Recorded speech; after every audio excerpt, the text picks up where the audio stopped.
कल कुल 926 सैंपल्स रात तक लगाए गए थे, जिनमें से 841 नेगेटिव और 83 पॉजिटिव आए थे।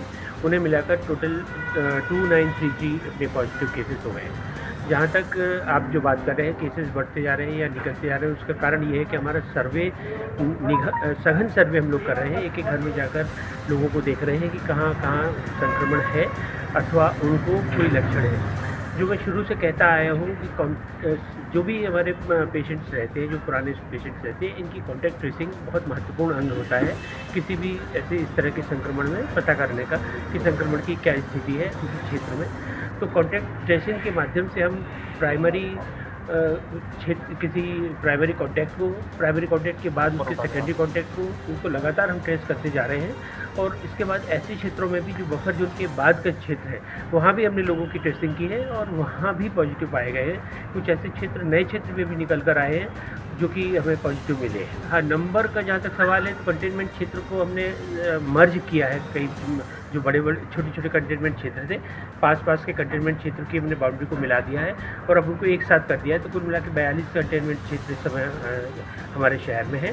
और जहाँ तक आपका ये कहना है कि नए कंटेनमेंट क्षेत्र जो निकल रहे हैं, तो अभी कुछ 2-3 ऐसे क्षेत्र नए उभर कर आए हैं जहाँ पर हमारे नए केसेस अभी काफ़ी मात्रा में निकले हैं। नेहरू नगर, मल्हारगंज और पाटनीपुरा वाला जो क्षेत्र है, मानव मिल के आसपास का क्षेत्र जो है, वहाँ पर काफ़ी केसेस कल भी मैंने इस विषय पर बात की थी आप लोगों से कि लॉकडाउन के समय जिस तरह से संयमित लोगों को रहना चाहिए था, ये पाया गया है कि वहाँ पर लोगों ने उतने स्ट्रिक्ट तरीके से लॉकडाउन में अपने आप को संयमित नहीं किया था और वो बाहर घूमते रहे, आसपास घूमते रहे।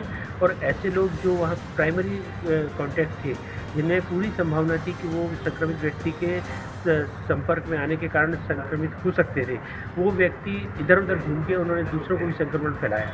बावजूद इसके अन्य लोग जब जानते थे कि ये संक्रमित हो सकते हैं तो उन्होंने अपने आप को कंटेन नहीं किया और वो लोग दूसरों के संपर्क में आते रहे।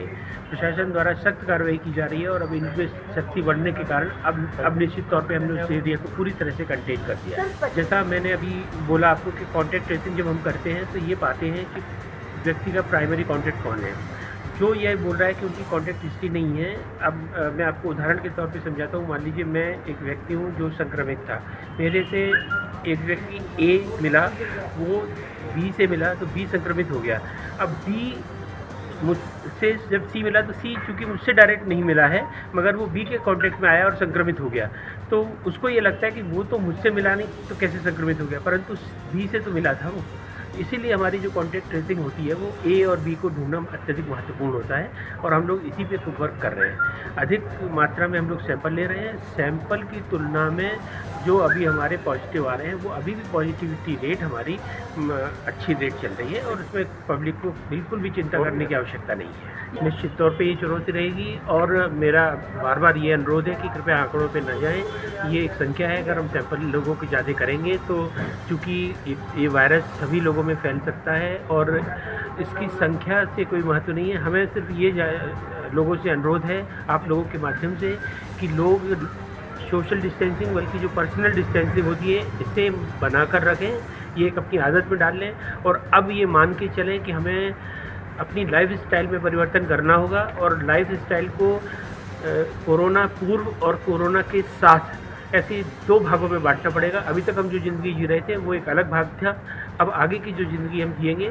उसे सोशल और पर्सनल डिस्टेंसिंग के साथ में और पर्सनल हाइजीन के साथ में इस तरह से कुछ सावधानियां बरतते हुए हमें आगे बढ़ना पड़ेगा, तभी हम कोरोना के साथ में रह पाएंगे। देखिए, मैं किसी विशेष खाद्य पदार्थ पे तो जोर नहीं दूंगा, लेकिन ये बात तय है कि आप अच्छा पौष्टिक भोजन लेंगे तो ये आपके लिए बेहतर होगा, आपकी इम्यूनिटी बढ़ाएगा।